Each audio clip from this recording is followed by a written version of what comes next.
Hi everyone, welcome to Bunyad classes. Today we are going to discuss a very important question throughout our CSR NET IIT exam GATE NBHM career. Okay तो higher mathematics exam में और competitive exam में खास करके जब हम appear करते हैं इम्प्लीकेशन बड़ा जबरदस्त रोल होता है इम्प्लीकेशन का। कई बार हम इसको बोलते हैं P implies Q, if P then Q।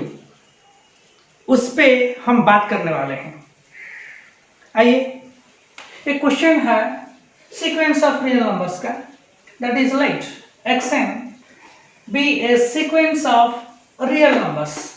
Real numbers का एक सीक्वेंस xn है, n जहां पर नेचुरल नंबर्स है 1 2 3 4 onwards, then which of the following is or are true। Hypothesis इतना है, गिवन इतना है कि xn कोई एक सीक्वेंस ऑफ रियल नंबर्स है और कुछ इंफॉर्मेशन नहीं है। इतना गिवन इंफॉर्मेशन से हमारे पास चार ऑप्शंस हैं।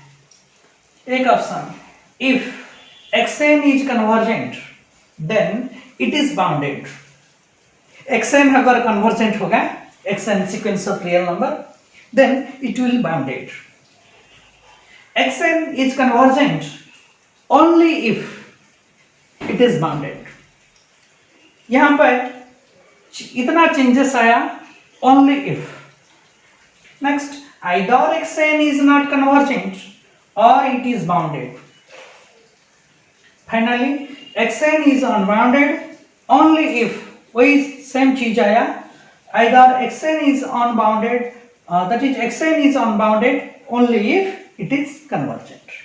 चार ऑप्शंस हैं। Sequence of real numbers xn है जहां पर n नेचुरल नंबर्स होते हैं, और ये चारों ऑप्शंस को हम खत्म करने वाले हैं। एक बार ध्यान देंगे, हमारा पास एक थ्योरम है, a sequence of real number is convergent then it is bounded. कोई सीक्वेंस ऑफ रियल नंबर्स है, अगर वो सीक्वेंस कन्वर्जेंट है तो वो सीक्वेंस को पक्का बाउंडेड होना पड़ेगा। ऑलराइट, तो हम ये बोल सकते हैं कि हमारा जो first option according to a theorem it is true. हमें कोई ऑप्शन को टिक कर रहे हैं तो उसके लिए हमको प्रूफ देना पड़ेगा। अगर कोई प्रूफ थोड़ा कंस्ट्रक्टिव प्रूफ है तो हम वो कंस्ट्रक्टिव प्रूफ के बजाय उसका थ्योरम या स्टेटमेंट ऑफ द थ्योरम के हिसाब से वो ऑप्शन को हम टिक कर सकते हैं। और there is a theorem, if xn is a sequence of real numbers and it is convergent then it is bounded। in fact, every convergent sequence is bounded if that sequence is sequence of real number। all right, so option 1 is correct। Student, यहां पे बहुत ध्यान देने वाला बात है कि xn is convergent only if it is bounded. Mathematics क्या बोलता है, जो आप ओनली इफ देख रहे हो, ये ओनली इफ की वजह आपने एक काम करो, ये जो इफ है उसको आगे ले आओ। Means just rearrange this statement, just rearrange this statement, just you write here is if and delete this if। okay, I am going to delete this one। after that you just write in place of only, write then। okay, means you just delete this only, write comma then। Student, earlier it was xn is convergent only if it is bounded। मैंने क्या किया, mathematics क्या बोलता है, जो if है उसको आगे डाल दो, स्टेटमेंट के आगे डाल दो, और जो ओनली के बजाय आपने देन लिख दो, बेशक कमा लगाओ या ना लगाओ। This is optional, this comma is optional for you. क्या ये बन गया, if xn is convergent comma then it is bounded, ये तो थ्योरम है, सीक्वेंस ऑफ रियल नंबर से कन्वर्जेंट है तो ये बाउंडेड पक्का हो जाएगा। Hence by the same theorem we can tick this option is true. Further ये क्या बोलता है, either x n is not convergent और इट इज बाउंडेड। ओके, ये ऑप्शन को थोड़ा बाद में आएंगे, पहले इसको चेक कर लेंगे। Xn is unbounded only if it is convergent. Student वही कहानी, पहले क्या करेंगे, just delete this F, if हम ये जो इफ वाला पोर्शन को डिलीट करेंगे, उसको आगे डालेंगे। यस, देन अपने यहाँ पे कमा लगाओ या ना लगाओ, that is optional to you. मैं कमा लगा रहा हूँ, नो प्रॉब्लम। और ये ओनली को हटा के मैंने यहाँ पे देन लिखूंगा। ये क्या बन गया, एक बार देखते हैं। If x n is unbounded, a sequence which is not bounded is called unbounded. तो x n is unbounded, then it is convergent. ये स्टेटमेंट अगर हमको सही लग रहा है तो हम उसके लिए प्रूफ देंगे या कोई थ्योरम देंगे उसके लिए। अगर इसको हम मीन्स ये अगर हमको फॉल्स लग रहा है, ट्रू नहीं है, तो हम उसके लिए क्या करेंगे, काउंटर एग्जाम्पल देंगे। सीधे सीधे इतना बोल सकते हैं, either we shall proof a statement और we shall disprove a statement. हमको जब कोई स्टेटमेंट को प्रूफ करना होता है, हम क्या करते हैं, उसके लिए थोड़ा कंस्ट्रक्टिव लॉजिकल थिंग्स लिखते हैं। ओके, और जब हमको डिसप्रूव करना होता, हम उसके लिए कोई एक काउंटर एग्जाम्पल दे दें, कोई एक एग्जाम्पल दे दें जो कि इस स्टेटमेंट का अगेंस्ट में आए। जैसे वो एग्जाम्पल के लिए आपको क्या करना होगा, if x n is unbounded, this is given to you, we shall call this is hypothesis in mathematics. We shall call hypothesis in mathematics, and this is the conclusion. This is given to you, that is hypothesis, and this is conclusion. अब जब counter example ढूंढ रहे हो, आपने ऐसा करो, कोई एक एग्जाम्पल बनाओ जो आपका हाइपोथेसिस को मैच कर जाए। ओके, क्या एक सीक्वेंस हम बना पाएंगे जो अनबाउंडेड है, और आपको सीक्वेंस ऑफ रियल नंबर्स बनाना है? बिल्कुल बना सकते हैं। 1, then next term, second term 2, third term 3, fourth term 4, continuing like this. और आप देख रहे हो ये जो सीक्वेंस है, इसका जनरल टर्म क्या आएगा, इसका जनरल टर्म आएगा n। अगर आपने nth टर्म या जनरल टर्म पर n टेंस टू इन्फिनिटी करोगे तो ये जो आंसर आ रहा है ये इन्फिनिटी आ रहा है, कोई फाइनाइट नंबर नहीं आ रहा है। तो हम इतना बोल सकते हैं, ये एक सीक्वेंस ऑफ रियल नंबर है जो कि प्लस इन्फिनिटी को डाइवर्ज कर रहा है। तो मतलब ये बाउंडेड नहीं है, क्योंकि इसका जो इन्फिमम है वो 1 है, supremum does not exist. Alright, तो ये सीक्वेंस ऑफ रियल नंबर्स है, ये बाउंडेड नहीं है, हाइपोथेसिस को मैच कर गया। और ये बोल रहा है कोई सीक्वेंस ऑफ रियल नंबर आप ले रहे हो, अगर वो अनबाउंडेड है, अगर वो अनबाउंडेड है तो ये पक्का कन्वर्जेंट होगा। तो हमने एक सीक्वेंस ऑफ रियल नंबर लिया, clearly this is unbounded, not bounded, because it has infimum but it doesn't have supremum. Supremum plus infinity, infimum 1. Therefore this sequence of real number is not bounded, means unbounded, and we are checking whether this sequence is convergent or not. इसके लिए हम उस sequence का nth term पर limit n tends to infinity लगाया, answer infinity आया, जो कि एक फाइनाइट नंबर नहीं आया। Hence we can say that this sequence of real number is unbounded but it is not convergent. ये हाइपोथेसिस को ट्रू किया और कंक्लूजन को गलत किया।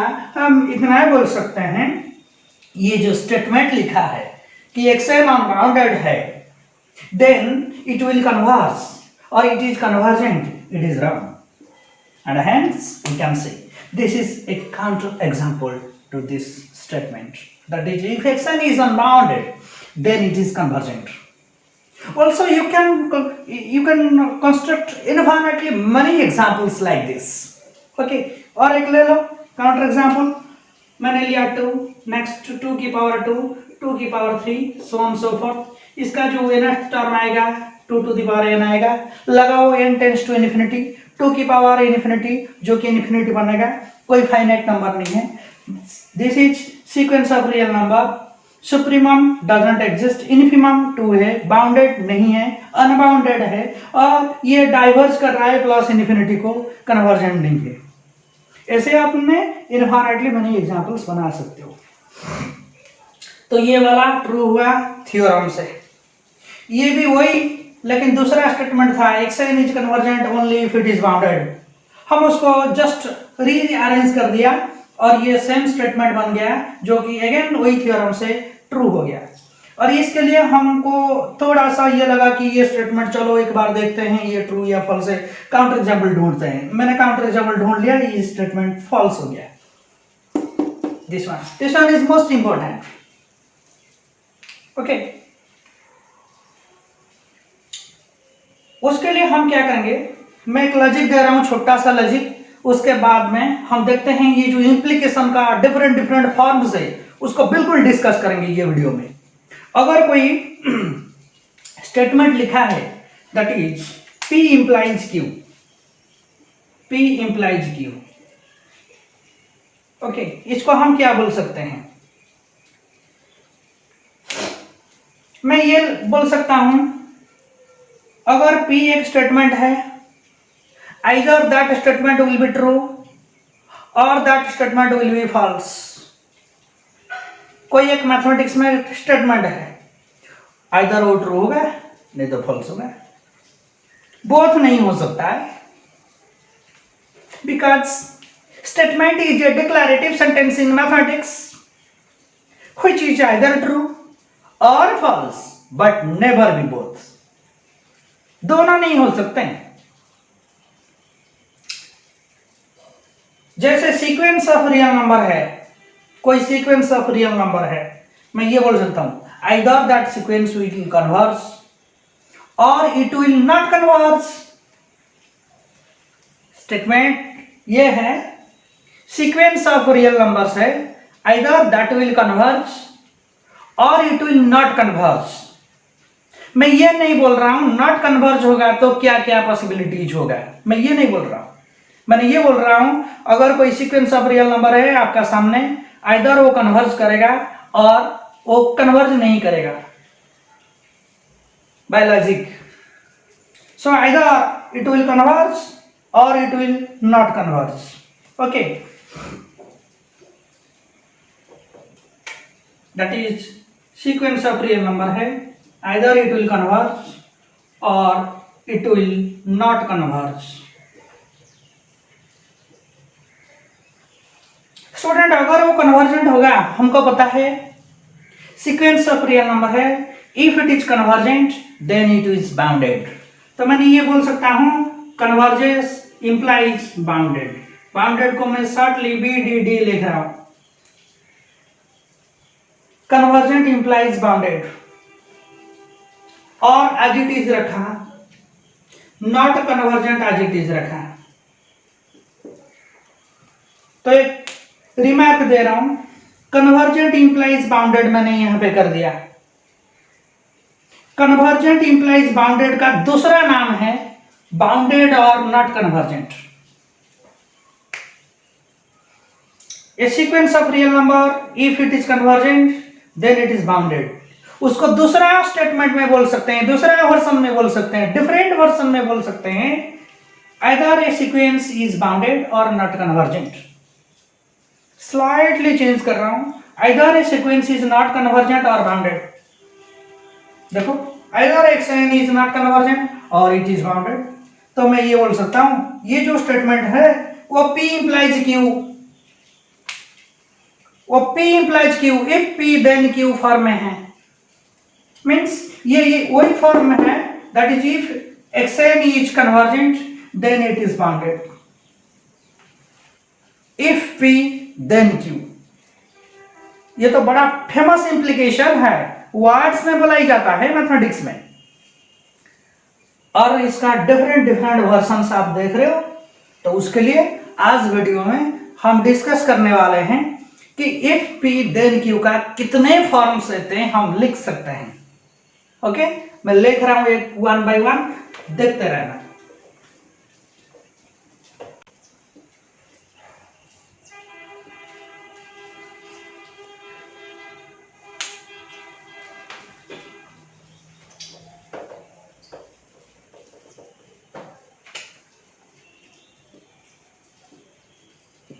Student, what is a statement?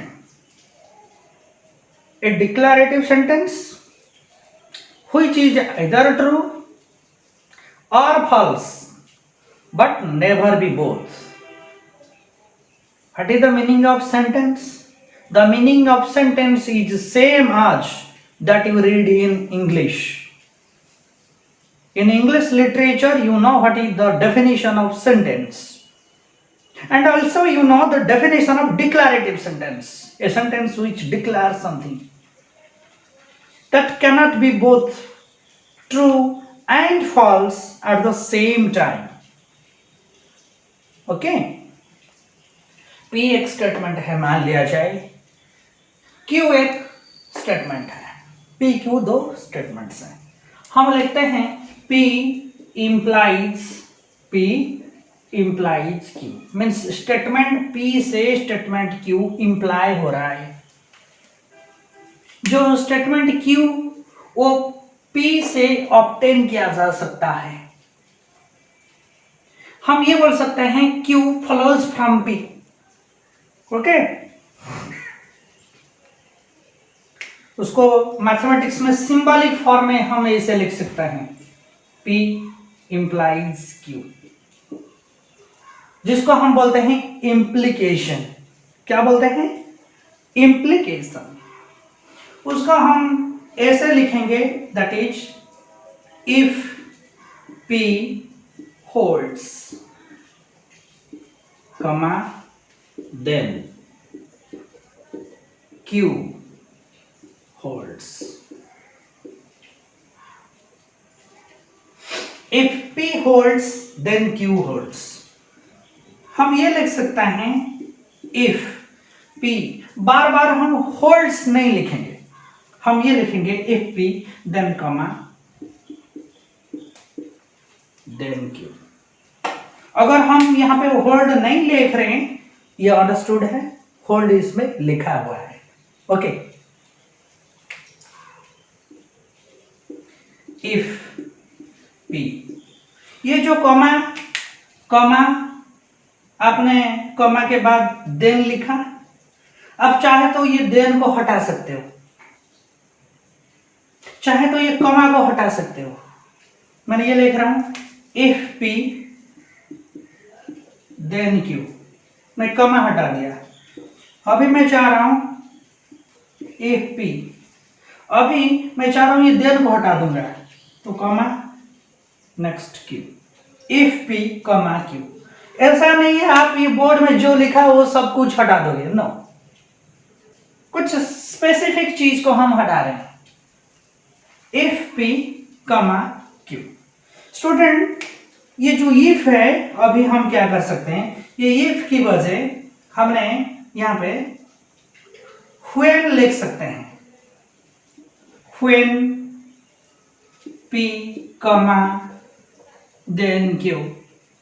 Next, when P then Q,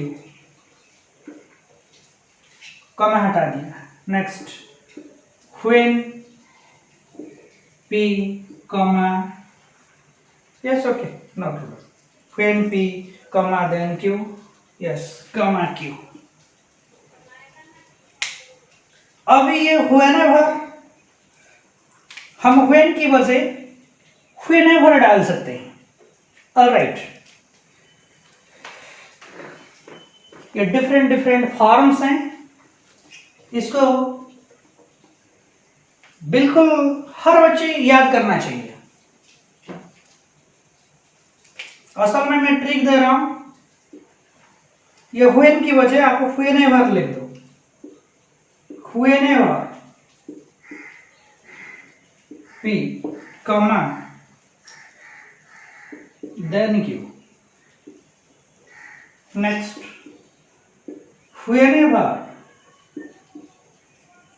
P, then Q. 11.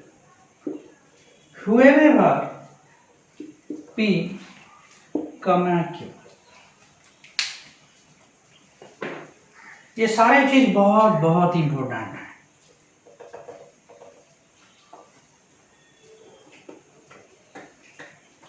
Student, हम लिखते हैं if P then Q।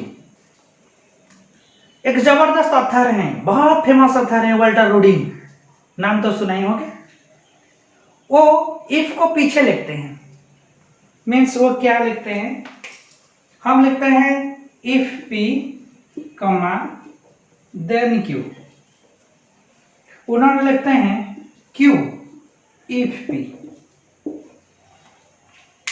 Conclusion आगे लिखते हैं, हाइपोथेसिस बाद में लिखते हैं। यहाँ पे P implies Q में P is hypothesis for conclusion Q। P को हाइपोथेसिस बोला जाता है, Q को कंक्लूजन बोला जाता है। हमारा आदत ये है, हम हाइपोथेसिस को आगे लिखते हैं, कंक्लूजन को बाद में लिखते हैं। लेकिन रूडिंग साहब वो उल्टा करते हैं, दैट इज कंक्लूजन को आगे लिखते हैं, हाइपोथेसिस को बाद में लिखते हैं। So conclusion Q if P, Q will hold if P will hold, Q holds if P holds। कोई परेशानी की बात नहीं है। if P अब चाहे तो आगे लिख दो, इसको उठा के यहाँ पे लिख दो if P, then comma Q लिखो, then लिखो ना लिखो, it is up to you।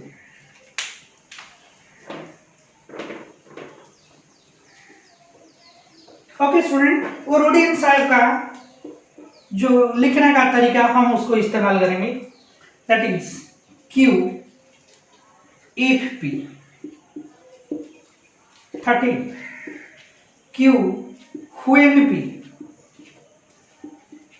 when P holds then Q holds, Q whenever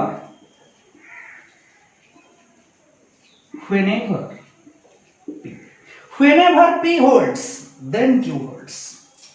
15 student, आपको एक चीज पता होगा, उसको बोलते हैं that is if P is hypothesis, Q is conclusion, Q can be obtained from P। इसका मतलब यह है, जो P हाइपोथेसिस दिया हुआ है वो सफिशिएंट कंडीशन है फॉर कंक्लूजन Q। मान लिया जाए मुझे एक जगह पे सीक्वेंस का बाउंडेडनेस चाहिए। बाउंडेडनेस को मैं BDD से डिनोट कर रहा हूं, मुझे सिर्फ सीक्वेंस बाउंडेड चाहिए। ऑलराइट, मुझे सर ने सीक्वेंस को कन्वर्जेंट करवा दिया, सर ने बोले लो कन्वर्जेंट सीक्वेंस ले लो, मुझे बाउंडेड चाहिए था, उन्होंने कन्वर्जेंट करवा दिया, तो मैं ये बोल सकता हूँ convergent is sufficient for bounded. दूसरा चीज ये बोलता हूँ, मान लिया जाए मुझे 100 रुपया चाहिए और आप मुझे 200 रुपया दिए, तो मैं ये बोल सकता हूँ 200 is sufficient for me, but 100 is necessary for me. मुझे 100 मिनिमम चाहिए, that is necessary for me. If you are giving more than 100, that will be sufficient for me. ये सर, मुझे डिनर में 4 रोटी चाहिए, अगर आप मुझे मोर देन 4 दे रहे हो, ज्यादा 4 से ज्यादा रोटी दे रहे हो डिनर में, तो मैं ये बोल सकता हूं दैट इज 4 से ज्यादा जो रोटी दिया आपने, that is sufficient for me, but 4 was necessary for मी। तो उसी हिसाब से हम बोल सकते हैं bounded is necessary for me, and convergent is sufficient for me. Convergent implies is bounded. P, Q. P implies is Q. This is sufficient, this is necessary. That is, हम ये बोल सकते हैं P is sufficient for Q, Q is necessary for P. तो ये चीज हम लिखेंगे अभी.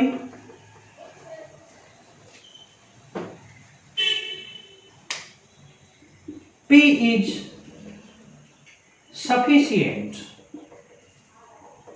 for Q. ये भी लिख सकते हैं Q is necessary for P. दूसरा स्टूडेंट, एक स्टेटमेंट और इसका कंट्रापोजिटिव दोनों सेम होते हैं, दे आर इक्विवेलेंट. तो जो कंट्रापोजिटिव को कैसे लिखा जाता है, मैं अभी कंट्रापोजिटिव लिखने जा रहा हूं. कंट्रापोजिटिव, मान लिया जाए ये हमारा स्टेटमेंट है P implies Q. हम कैसे लिख सकते हैं? कंट्रापोजिटिव का कोई रूल होता है, वो रूल क्या है? अपने कंक्लूजन को पहले लिखो, हाइपोथेसिस को बाद में लिखो, इंप्लाइज का निशान दो और दोनों साइड नेगेशन ले लो. ये जो स्टेटमेंट, ये स्टेटमेंट इसके लिए कंट्रापोजिटिव है और ये स्टेटमेंट इसके लिए कंट्रापोजिटिव है. P implies Q एक स्टेटमेंट है, उसका कंट्रापोजिटिव हम लिख रहे हैं. सीधे सीधी बात, negation Q implies negation P. Finish.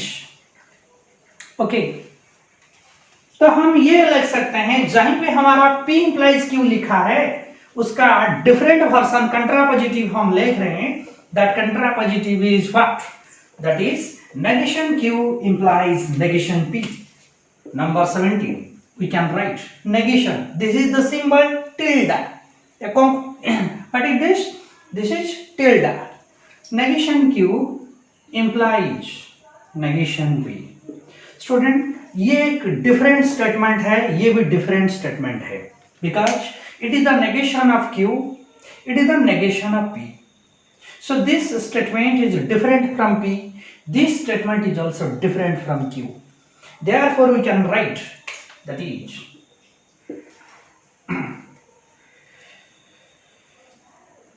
if not Q, then not P. Similarly, कमा देना ना देना वो ऑप्शनल है, देन लिखना ना लिखना वो भी ऑप्शनल है. You can write, but here we can write that is, you can write if, when, whenever. Of course ये भी लिख सकते हो that is negation P if negation Q. अपने यहाँ पे if लिखो, when लिखो, whenever लिखो, सेम बात है. All right. और दूसरा बात हम ये लिख रहे हैं that is in case of P implies Q, P is sufficient for Q. P is sufficient for Q. मुझे 100 चाहिए, आपने 200 दे दिया, तो 200 is sufficient for me, but 100 is necessary for me. Similarly, I can write here that is negation P is necessary for negation Q, and conversely negation Q is sufficient for negation P.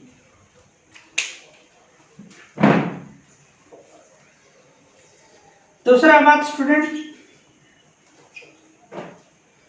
अगर कहीं पे हम लिख रहे हैं if P then Q, if P comma then Q, that is P implies Q.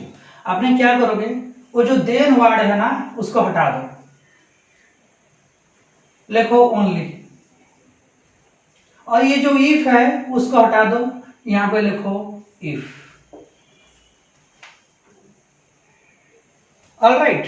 तो मैं ये लिख सकता हूं that is P implies Q equivalently, that is if P comma then Q, that is also equivalently, that is P only if Q. Simultaneously मैंने ये लिख रहा हूं, जहां पे हमारा negation Q implies negation P चल रहा है, जिसका मतलब P इंप्लाइज Q है, हम ये लिख सकते हैं that is if negation Q then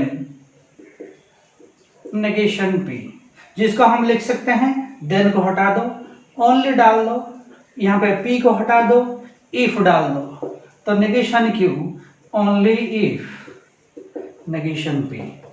तो वही P implies Q का दूसरा मतलब ये है 23 में, that is negation Q only if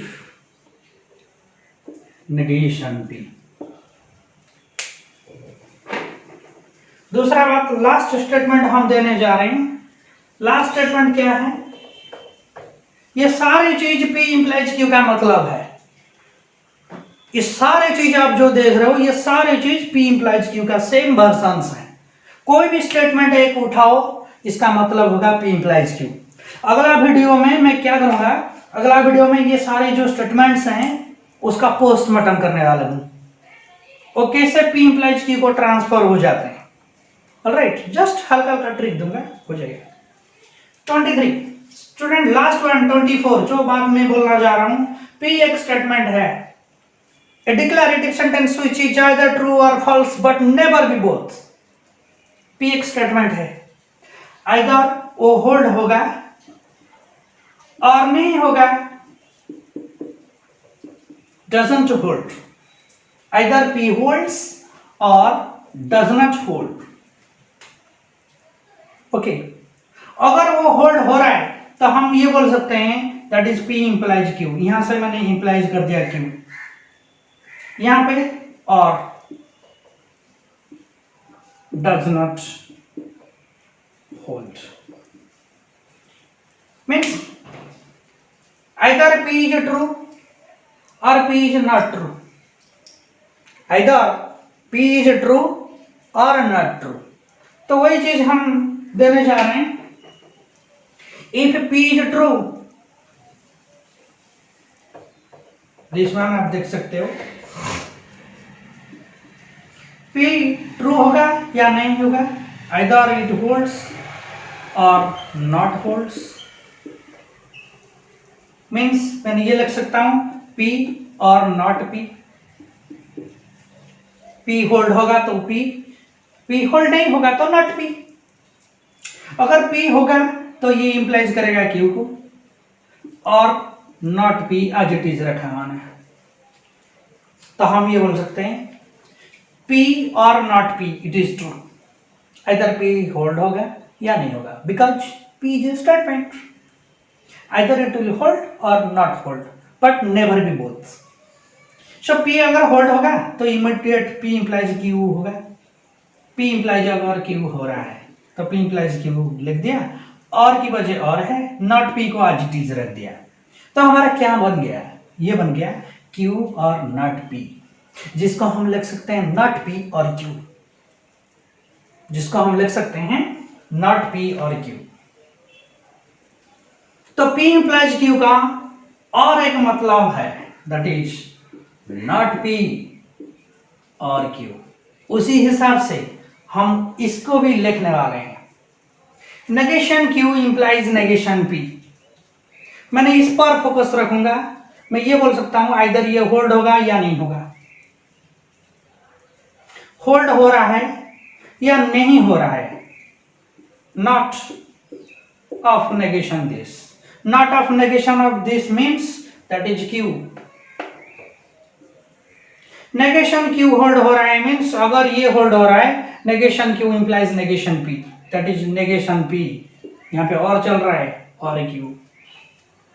तो मैं ये बोल सकता हूं last one, that is this is your not P और Q सेम। क्या मैंने प्रूव किया?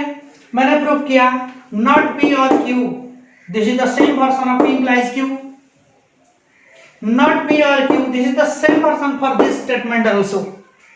Also we know these are contrapositive of each other, and contrapositive of a statement is the same version of the same statement.